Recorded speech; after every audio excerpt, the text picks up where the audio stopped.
اللہ اللہ اللہ بسم اللہ الرحمن الرحیم۔ اس وقت آپ کے سامنے جو موضوع بیان کرنا ہے وہ لاؤڈ اسپیکر کا استعمال، اور اس میں صرف لاؤڈ اسپیکر ہی شامل نہیں ہے بلکہ ہر ایسی آواز جس سے کسی کو تکلیف ہو تو شریعت میں اس کے کیا حدود ہیں۔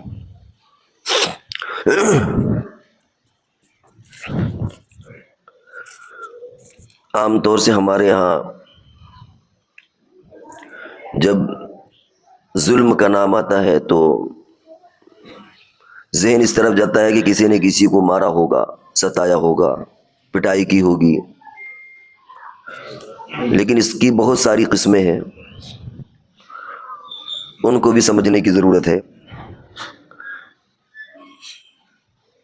کسی کا مال چھین لینا، کسی کو جسمانی اذیت پہنچا دینا صرف یہی ظلم نہیں ہے، بلکہ ظلم کی تعریف شریعت جو عام طور سے کی جاتی ہے لغت میں، وہ وضع الشیء فی غیر محلہ، یعنی کسی چیز کو اس کی جگہ سے ہٹا دینا۔ جس چیز کو جس کام کے لیے بنایا گیا ہے اس کا استعمال اس کام میں نہ کر کے دوسری جگہ اس کا استعمال کرنا، یہ ظلم کہلاتا ہے۔ بڑی ایک آسان سی مثال ہے، جیسے قلم ہے، پن ہے، لکھنے والے نے اسے بنانے والے نے اسے اس لیے بنایا ہے، وضع کیا ہے کہ اسے لکھا جائے۔ اب کوئی آدمی اس سے اظہار بن ڈالنے لگے تو کوئی دیکھنے والا آدمی کہہ سکتا ہے کہ تم پن کے ساتھ ظلم کر رہے ہو، کام لکھنے کا تھا، اظہار بن ڈال لیا اس سے۔ مسواک دانت کی صفائی کے لیے ہوتی ہے، بات یہاں پر جائز ناجائز کی نہیں بلکہ ایک بات سمجھانا ہے۔ اب مسواک دانتوں کی صفائی کے لیے ہوتی ہے، ایک سنت ہے، اس سے آدمی اظہار بن ڈالنے لگے، کوئی دوسرا اور گھناؤنا کام کرنے لگے تو آدمی کہے گا بھائی تم نے مسواک کے ساتھ ظلم کیا۔ تو جس چیز کو جس کام کے لیے بنایا گیا ہو اس کام میں اس کو استعمال نہ کرنا، یہ ظلم کہلاتا ہے۔ ہمارے معاشرے میں بہت سے ایسے گناہ داخل ہو گئے ہیں جن کو گناہ سمجھا ہی نہیں جاتا، آدمی کا ذہن ادھر نہیں جاتا کہ کیا یہ بھی گناہ کے قبیل سے ہے۔ اصولی طور پر یہ سمجھ لیں کہ ہر وہ چیز جس سے کسی کو اذیت ہو، تکلیف ہو، وہ گناہ میں شامل ہے، اور یہ ہماری اپنی ذمہ داری ہے کہ ہم یہ محسوس کریں اور اپنا شعور اتنا بلند کریں کہ ہمیں اچھی طرح معلوم ہو کہ یہ چیز کسی کو تکلیف پہنچائے گی یا نہیں، ہمارے اس کام سے کسی کو تکلیف پہنچے گی یا نہیں۔ اس مختصر سی تمہید کے بعد اب ہم لاؤڈ اسپیکر اور مائک کی طرف آتے ہیں۔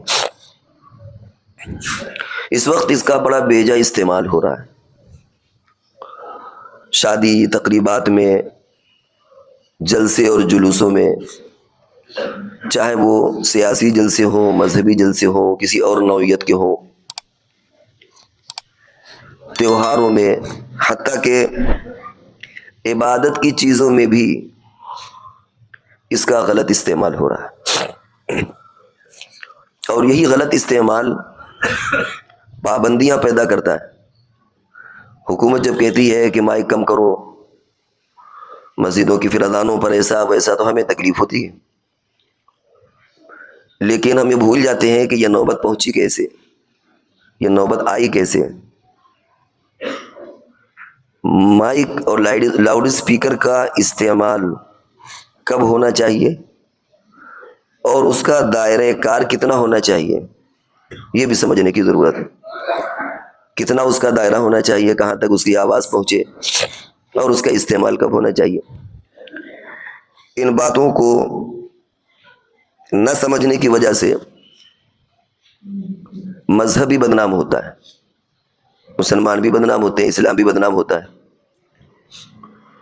کوئی کیا کر رہا ہے ہمیں اس سے کوئی سروکار نہیں ہونا چاہیے۔ اگر کسی مذہب کے ماننے والے لوگ راستے میں ڈی جے بجاتے نکلیں، کچھ اور خرافات کرتے ہوئے نکلیں، تو اس کا مطلب یہ نہیں کہ ہم بھی وہ کام کرنے لگیں۔ ہر ایک کا مذہب کیا تعلیم دیتا ہے وہ جانے، لیکن اسلام جو تعلیم دیتا ہے ہمیں ان چیزوں کو سمجھنے کی ضرورت ہے۔ تو اول تو دینی جلسے ہوں، مسجدوں میں مائک کا استعمال ہو، وہاں بھی صورتحال یہ ہے کہ وہ ناجائز، بہت شکلیں ناجائز کے دائرے میں آ جاتی ہیں، ابھی اس کی ہلکی وضاحت آئے گی۔ چہ جائے کہ گانے بجانے میں اس کا استعمال کیا جائے، شادی کے وقت رات میں اس کا استعمال کیا جائے، تو ایسی جگہ پر دوہرا گناہ ہوتا ہے۔ ایک گناہ تو اس خرافات کا، گانے بجانے کا، دوسرا گناہ کسی کی تکلیف کا۔ وہ لاؤڈ اسپیکر ڈی جے کے استعمال سے بھی ہو سکتا ہے، آتش بازی اور پٹاخوں کے ذریعے بھی ہو سکتا ہے، وجہ کچھ بھی ہو، شکل اس کی کچھ بھی ہو۔ ایک ہمارے معاشرے میں ایک چیز اور مشہور ہو گئی ہے کہ اگر چیز غلط ہے لیکن نیت اچھی ہے تو اسے غلط نہ کہا جائے، یہ غلط مشہور ہے۔ بہت سارے لوگ مثال میں ایسے پہلوانوں کی یا ایسے غلط عناصر کی مثال دیتے ہیں کہ صاحب فلانے آدمی تھا، وہ بڑا زیادتی کرتا تھا، پیسے لیتا تھا لوگوں سے، مالداروں سے، لیکن غریبوں میں تقسیم کرتا تھا، اور یہ وجہ جواز بنا کے پیش کیا جاتا ہے کہ شاید یہ شکل صحیح ہے، کیونکہ رخ ایک پہلو پر ہے کہ غریبوں کی نصرت اور امداد، لیکن دوسرا پہلو نظر انداز ہو گیا کہ ہم کسی سے لے رہے ہیں جبرن، تو کیا ہمارا لینا یہ صحیح ہے بھی یا نہیں، ہمارا کام یہ ہے بھی یا نہیں، شریعت نے ہمیں ذمہ داری دی ہے یا نہیں، ملک کا قانون یہ کہتا ہے یا نہیں۔ ان چیزوں سے صرف نظر کر کے آدمی دوسرے پہلو کی طرف چلا جاتا ہے۔ تو اس لیے غلط چیز غلط ہی رہتی ہے، نیت اس کی چاہے جتنی اچھی کر لی جائے، اس کے ثمرات، اس کے فوائد چاہے جتنے اچھے ہوں، لیکن اگر وہ چیز غلط ہے تو غلط ہے۔ اب مثال کے طور پر ہم اصل موضوع کی طرف آئیں، آج کل جو لاؤڈ اسپیکر کا استعمال ہوتا ہے جلسے جلوسوں میں یا مسجدوں میں، تو اس میں اس بات کا خیال رکھنے کی ضرورت ہے کہ مجمع کتنا ہے اور آواز کتنی ہے۔ 100-150 لوگ بیٹھے ہوئے ہیں، جلسہ ہو رہا ہے، لیکن مائک دسیوں ہزار کے لگا دیے گئے، دسیوں ہزار مجمع کے اعتبار سے، روڈ کی طرف بھی اس طرف بھی پورے میدان میں بھی، اس کی کیا ضرورت ہے؟ باقاعدہ یہ چیز روایتوں سے ثابت ہے کہ جتنا مجمع ہو اسی اعتبار سے آواز ہونا چاہیے۔ مسجدوں کا ایک مائک تو اندر لگا ہوتا ہے اور ایک اذان کا مائک ہوتا ہے جو باہر ہوتا ہے۔ اذان کے وقت میں تو چلیے ٹھیک ہے، وہ بھی ایک نارمل آواز ہونا چاہیے، لیکن کبھی کبھی اس باہر والے مائک سے کسی نے تراویح شروع کر دی۔ اب گھروں میں خواتین ہیں، بھائی اذان کی آواز تو مانوس ہوتا ہے، آدمی کسی کو ڈسٹربنس اتنا نہیں ہوتا، تھوڑی دیر کے لیے ہوتی ہے، 1-2 منٹ کے لیے، لیکن یہ تراویح شروع کر دی۔ اب گھروں میں جو مستورات ہیں وہ اگر نماز پڑھنا چاہ رہی ہیں، تراویح پڑھنا چاہ رہی ہیں، تلاوت قرآن کرنا چاہ رہی ہیں، ان کے لیے دشواری ہے۔ باہر کا مائک چالو کر کے زور زور سے تقریر کی جائے تو جو نہیں سننا چاہتا اس کو سنانے کی ضرورت نہیں ہے، جس کو سننا ہوگا وہ آپ کے پاس آئے گا، جو نہیں سننا چاہ رہا اس کو سنانے کی ضرورت نہیں ہے۔ ہم لوگ ایسا کام کرتے ہیں اور کبھی خیال بھی نہیں گزرتا کہ شاید یہ کوئی گناہ کا کام ہے، حالانکہ گناہ کبیرہ میں شامل ہو جاتا ہے کسی کو اذیت پہنچانا۔ اب آئیے ہم روایتوں کے حوالے سے ایک ہلکا سا خاکہ پیش کریں کہ حضور علیہ الصلوۃ والسلام کے زمانے میں اور اس کے بعد صحابہ کے زمانے میں اس طرح کی کیا چیزیں ملتی ہیں۔ ایک واقعہ تو مشہور ہے جو بھی عرض کریں گے بعد میں۔ حضرت عمر رضی اللہ تعالیٰ عنہ کے زمانے میں ایک صاحب تھے جو حضرت عائشہ رضی اللہ تعالیٰ عنہ کا جہاں مکان تھا اسی کے قریب کوئی چبوترا تھا، وہ زور زور سے خطاب کیا کرتے تھے، تقریر کیا کرتے تھے، لوگوں کی اصلاح کیا کرتے تھے، حالانکہ اس زمانے میں مائک کا نظام نہیں تھا۔ حضرت عائشہ رضی اللہ تعالیٰ عنہ نے یہ شکایت حضرت عمر رضی اللہ تعالیٰ عنہ سے کی کہ اس کی آواز کی وجہ سے مجھے ڈسٹربنس ہوتا ہے، اگر میں دوسرے کی آواز نہیں سن پاتے، نماز پڑھنے میں خلل ہوتا ہے، تلاوت میں خلل ہوتا ہے۔ حضرت عمر رضی اللہ تعالیٰ نے ان کو بلایا، تنبیہ کی، سمجھایا، کچھ دن وہ سلسلہ موقوف رہا۔ اس کے بعد وہ صاحب آئے، انہوں نے دوبارہ وہی عمل شروع کر دیا۔ حضرت عائشہ رضی اللہ تعالیٰ نے دوبارہ حضرت عمر سے شکایت کی، حضرت عمر رضی اللہ تعالیٰ عنہ نے بلا کر کے ان کو تعزیر کی. تعزیر کہتے ہیں سخت سزا دینا. اب کوڑے مارے ہوں, ڈنڈے مارے ہوں, جیل میں ڈالا ہو, جو بھی کیا بہرحال سخت ان کو سزا دی, تعزیر کی ان کی. ایک جلیل القدر تابعی گزرے عطا بن رباح, وہ فرماتے ہیں کہ کوئی عالم ہو یا واعظ ہو, کوئی کسی کو نصیحت کرنے والا ہو, تقریر کرنے والا ہو, اس کی آواز مجلس تک محدود ہونا چاہیے, مجلس کے باہر اس کی آواز نہ جائے. جو بھی بیٹھنے کی جگہ جہاں جتنے لوگ سن رہے ہیں اس سے زیادہ اس کی آواز نہ جائے. اور یہ اصول خود رسول اللہ صلی اللہ علیہ وسلم نے دیا ہے. بہت مشہور واقعہ جس کی طرف ابھی ہم نے حوالہ کیا کہ بیان کریں گے, آپ بارہا سنتے رہتے ہیں, فضائل اعمال میں بھی سنتے رہتے ہیں ویسے بھی, کہ حضور علیہ السلام کا رات میں گزر ہوا, دیکھا حضرت ابوبکر صدیق رضی اللہ تعالیٰ عنہ تلاوت کر رہے ہیں آہستہ, اور حضرت عمر رضی اللہ تعالیٰ عنہ تلاوت کر رہے ہیں زور سے. ان سے پوچھا کہ آپ آہستہ کیوں کر رہے ہیں؟ فرمایا کہ جس ذات کو سنانا ہے وہ سن رہا ہے. ان سے پوچھا آپ زور سے کیوں کر رہے ہیں؟ فرمایا کہ شیطان کو بھگا رہا ہوں, سونے والوں کو جگا رہا ہوں. حضور علیہ السلام نے حضرت عمر رضی اللہ تعالیٰ عنہ سے فرمایا کہ نہیں, تم اس کے مکلف نہیں ہو, آپ اپنی آواز کو ہلکا کریں تاکہ پڑوس میں آواز نہ جائے. آپ اپنے گھر میں قرآن کی تلاوت کر رہے ہو, اچھا کام ہے, تہجد میں قرآن پڑھ رہے ہو, اچھی بات ہے, لیکن بغل والے کو اذیت نہیں ہونا چاہیے. ہر آدمی کا اپنا ایک معمول ہوتا ہے, سونے کا, جاگنے کا, عبادت کا, اس کو خلل نہیں ہونا چاہیے. تو یہ اصول رسول اللہ صلی اللہ علیہ وسلم نے خود دے دیا ہم کو کہ آواز کے ذریعے سے کسی کو تکلیف پہنچانے کا کیا معاملہ ہے. اب آپ اندازہ لگائیں کہ اگر قرآن پڑھنے میں, تلاوت کرنے میں, چاہے وہ تلاوت نماز کے اندر ہو یا نماز سے باہر ہو, تہجد میں ہو, اگر وہاں اتنی نزاکت ہے اور اتنی پابندی ہے اور حضور علیہ السلام کی یہ نصیحت ہے, تو عام چیزیں چاہے وہ تقریر کے قبیل سے ہو یا گانے کے قبیل سے ہو, یا رات میں 12 بجے کے بعد بارات اٹھانا, اب 1 بجے میرج ہال کے باہر پٹاخے پھوڑنا ہو یا ڈی جے بجانا ہو یا دھڑ بجوانا ہو, اس کی کہاں سے اجازت ہو جائے گی؟ آپ کو معلوم ہے کہ میرج ہال کے اگل بغل مکانوں کی قیمت گھٹ جاتی ہے. کیوں گھٹ جاتی ہے؟ وہ اسی لیے کہ آدمی سوچے گا کہ یار یہاں تو سکون میں اثر نہیں ہے, یا رات میں سونے کو نہیں ملے گا. گھر والے سو رہے ہیں, اچانک رات میں تڑم بڑم ہونے لگا, پتہ چلا آتش بازی ہو رہی, بارات آ گئی. یہ بڑے گناہوں میں سے, جس کو گناہ کبیرہ کہا جاتا ہے. لیکن ہماری نادانیوں کی وجہ سے یہ تمام چیزیں ہو رہی ہیں اور ہم ان چیزوں کو بے تکلف کر رہے ہیں.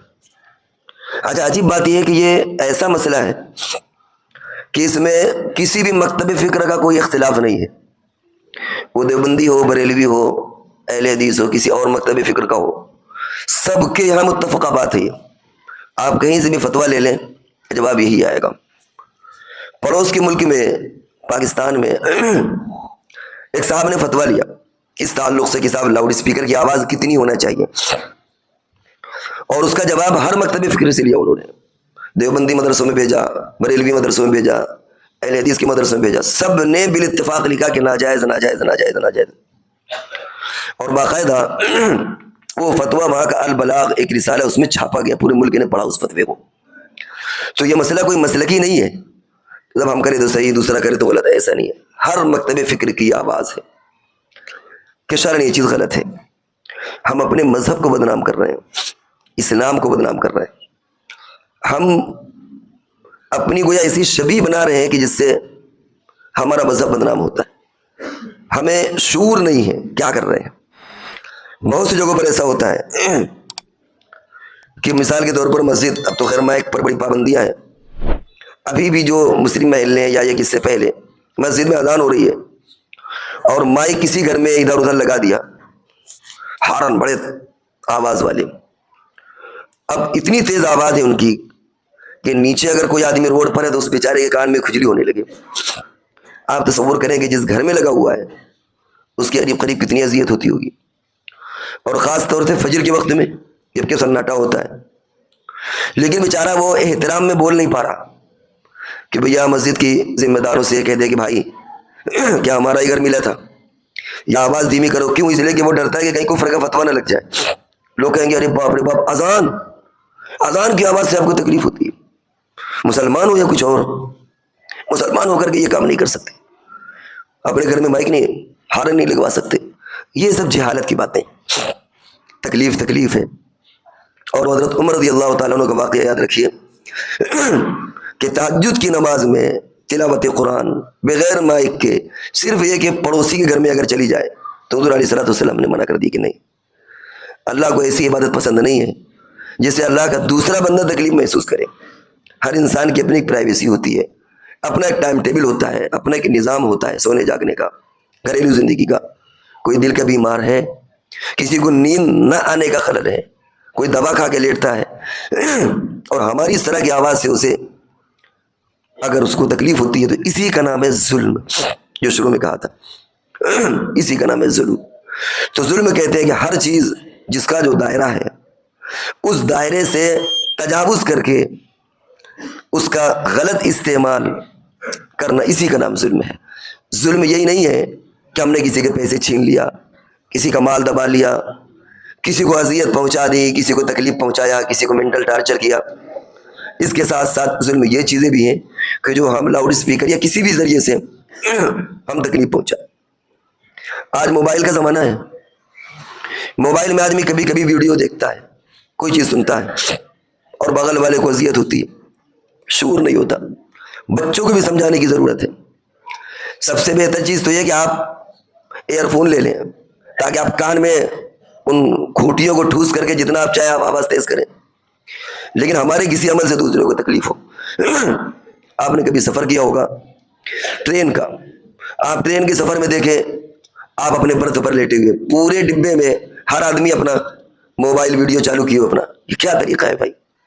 کیا دوسرے پڑھے لکھے ملکوں میں بھی ایسا ہوتا ہے؟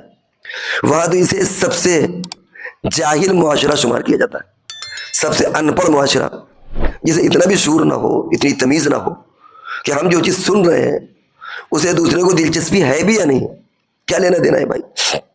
لوگ سن رہے ہیں اس میں۔ بچوں کو تو خیر، بچے چھوٹے ہوتے ہیں سمجھتے نہیں، ان کو بھی سمجھانے کی ضرورت ہے۔ آدمی کوئی بھی آڈیو ویڈیو اگر اپنے موبائل میں دیکھ رہا ہو تو اسے کان میں اپنا گھٹیا لگا کر کے جتنا چاہے ویلوم کو آواز تیز کرو تاکہ دوسرے والوں کو تکلیف نہ ہو سکتا ہے کہ وہ کوئی ذکر کر رہا ہو، کوئی مطالعہ کر رہا ہو۔ آج کل امتحان کا موسم ہے، ہر جگہ دیکھیے بچے پڑھ رہے ہیں، رات میں پڑھ رہے ہیں، آپ نے آواز بلند کر دی، یا گھر میں اوپر نیچے ہے، موبائل کی آواز تیز ہو گئی۔ حیرت ہوتی ہے کہ کبھی کبھی ہم ایک کار میں سفر کر رہے ہوتے ہیں، اس میں 5 ممبر ہیں یا 7 ممبر ہیں، اب ایک نے کوئی قوالی لگا دی، بھائی گاڑی میں بھی تو اسپیکر ہوتا ہے، کوئی قوالی لگا دی، یا اگر ٹیڑھے ترچھے گانا لگا دیا، یا ان سب کو جانے دیجیے کوئی نعت لگا دی یا قرآن کی تلاوت لگا دی۔ آپ کیوں ایسا کر رہے ہیں بھائی؟ آپ کو شوق ہے تو آپ سنیے۔ 5 جو دوسرے ممبر ہیں، ہو سکتا ہے کہ ان کو گاڑی میں نیند آ رہی ہو سکتا ہے کہ وہ کچھ پلان بنا رہے ہو، کوئی چیز سوچ رہے ہو، انہیں کہیں جا کر کے اسپیچ دینا ہے، اس کی پروگرامنگ طے کر رہے ہو سکتا ہے کہ وہ خود کوئی ذکر کر رہے ہو، تلاوت قرآن کر رہے ہو، درود شریف پڑھ رہے ہو۔ آپ کے اس نعت کی وجہ سے، حالانکہ نعت ہے، آپ کی اس تلاوت کی وجہ سے، چاہے وہ شیخ سدیس کی تلاوت ہو چاہے شرائم کی ہو، آپ کو شوق ہے، آپ کان میں لگا کر کے سنیے۔ یہ دوسرے بندوں کو آپ مجبور کیوں کر رہے ہیں سننے کے لیے؟ یہ ان لوگوں کا معاملہ ہے جو دیندار ہوتے ہیں۔ 5 عالم ہیں، 5 حافظ ایک ساتھ سفر کر رہے ہیں صاحب، ہر آدمی، اور اس سے عجیب و غریب بات یہ ہے کہ 4 لوگ ہیں اور سب موبائل میں، سب اپنا اپنا دیکھ رہے ہیں اور آواز سے سن رہے ہیں۔ بھائی آپ کوئی کامیڈی دیکھ رہے ہیں، ہو سکتا ہے دوسرے کو شوق نہ ہو، ٹھیک ہے، دل بہلانے کے لیے، وقت گزارنے کے لیے آپ کوئی کامیڈی دیکھ رہے ہیں، آپ نعت سن رہے ہیں، قرأت سن رہے، ہو سکتا ہے آپ کا بغل والا بیٹھا ہوا جو آپ کا بھائی بھی ہو سکتا ہے، دوست بھی ہو سکتا ہے، وہ نہیں چاہتا سننا، یا اس کی کوئی اور دوسری مصروفیات ہیں۔ یہ ان لوگوں کے حال بیان کر رہے ہیں جو باقاعدہ علماء ہوتے ہیں، مفتیان ہوتے ہیں، ان کے اندر بھی یہ بے شعوری ہوتی ہے، ان کے اندر بھی احساس نہیں ہوتا۔ لہذا غلط کام کوئی بھی کرے، وہ عالم ہو یا غیر عالم ہو، اس سے لینا دینا نہیں ہے۔ ہمارا تو صرف یہ پیغام ہے کہ آواز کے تعلق سے ہمیں سنجیدہ رہنے کی ضرورت ہے۔ ہماری آواز چاہے وہ مائک کے ذریعے ہو، اسپیکر کے ذریعے ہو، یا یوں ہی زور زور سے چیخ رہے ہو، وہ مسجد کی ہو، اذان کی ہو، نماز کی ہو، تراویح کی ہو، جلسے جلوس کی ہو، 12 وفات کی ہو، محرم کی ہو، کوئی بھی ہو، ہماری آوازیں اگر کسی کو تکلیف پہنچاتی ہیں تو یہ خلاف شریعت ہے، یہ گناہ کبیرہ کے ضمن میں آئے گا، اس سے نظر انداز نہیں ہوا جا سکتا، اس سے مذہب کی شبیہ خراب ہوتی ہے، ہمارا ہلکا پن اس سے ٹپکتا ہے۔ لیکن مصیبت یہ ہے کہ آج اس پریشانی میں ہر شخص شکار ہے، وہ اس طرف توجہ نہیں دیتا، تو چاہے وہ مسجد مدرسہ ہو، جلسے جلوس ہو، ٹرین کا معاملہ ہو، فلائٹ کا معاملہ ہو، یا ہمیں اپنے گھر کے ممبر یا اپنے دوستوں کے ساتھ کار میں اگر بھی سفر کر رہے ہیں تب بھی یاد رکھنا چاہیے کہ اس میں بھی ہم اپنے کان والے کو لے کر کے جائیں، جو بھی ہم کو سننا ہو، نعت قرات جو بھی، صرف اس کی آواز ہمیں پہنچنا چاہیے، دوسرے بندے تک ان چیزوں کو نہیں پہنچنا چاہیے، الا کہ مشورے سے طے کر لیں کہ بھائی 10 منٹ کے لیے ہمیں یہ چیز سننا ہے، وہ ایک الگ بات ہے۔ مدرسے میں سارے بچوں کو اکٹھا کر کے بھائی قاری ایوب برمی ان کی قرات سنائی جاتی ہے، سارے بچے مشق کریں، وہ ایک الگ بات ہے۔ آپ کو کسی کے اشعار سننا ہے، سارے دوست جمع ہو جائیں، کسی کے اشعار سن لیں، کوئی نعت سن لیں، وہ ایک الگ میٹر ہے۔ لیکن لمبے سفر میں ہو یا مختصر سفر میں ہو یا کہیں پر بیٹھے ہوں، ان چیزوں سے اپنے آپ کو بچانا چاہیے۔ کبھی کبھی ایسا ہوتا ہے کہ روم شیئر کیے جاتے ہیں، آپ گئے ایک روم میں 2 یا 3 لوگ رک گئے، آپ کبھی سفر میں گئے، وہ آپ کا سفر تجارتی بھی ہو سکتا ہے، آپ ہیں، آپ کا ساتھی ہے، اب آپ زور زور سے چالو کر رہے ہیں، ہو سکتا ہے کہ وہ اپنے کاروباری کوئی پلاننگ کر رہا ہو، بیچارہ کہہ بھی نہیں سکتا، ہو سکتا ہے سگا بھائی ہو سکتا ہے کہ شاگرد ہو سکتا ہے کہ استاد ہو سکتا ہے کہ دوست ہو، کہہ بھی نہیں سکتا، ہوٹل میں دوسرا آدمی دور سے سن رہا ہے اور دوسرے کو تکلیف ہو رہی ہے۔ تو جو کام بھی کرنا ہو ہمیں اپنے طور پر کرنا چاہیے، اور رسول اللہ صلی اللہ علیہ وسلم نے اس کی جو مثال دی وہ حضرت عمر رضی اللہ تعالیٰ عنہ کیوں قرآن پڑھنے سے اصول نکلتا ہے۔ بہرحال باتیں بہت ساری ہیں، پھیلانا مقصد نہیں ہے، وہ پوائنٹ آپ کو دینا ہے کہ اس کا دائرہ کتنا وسیع ہے۔ اگر ہم تمام چیزوں کی طرف غور کریں گے تو ہم ایک اچھے مسلمان، اچھے انسان اور اچھے معاشرے کو سدھارنے والے بن کر کے وہ ہمارا وجود رہے گا۔ اور اگر ان چیزوں پر دھیان نہیں دیں گے تو خود ہماری اپنی شبیہ خراب ہوگی، ہماری اپنی امیج خراب ہوگی، اور ہم کہیں نہ کہیں مذہبی اسلام کو بدنام کرنے کا ذریعہ بنیں گے۔ اللہ تبارک و تعالی ہم سب کو ان فرمودات پر عمل کرنے کی توفیق عطا فرمائے۔ وآخر دعوانا الحمدللہ رب العالمین۔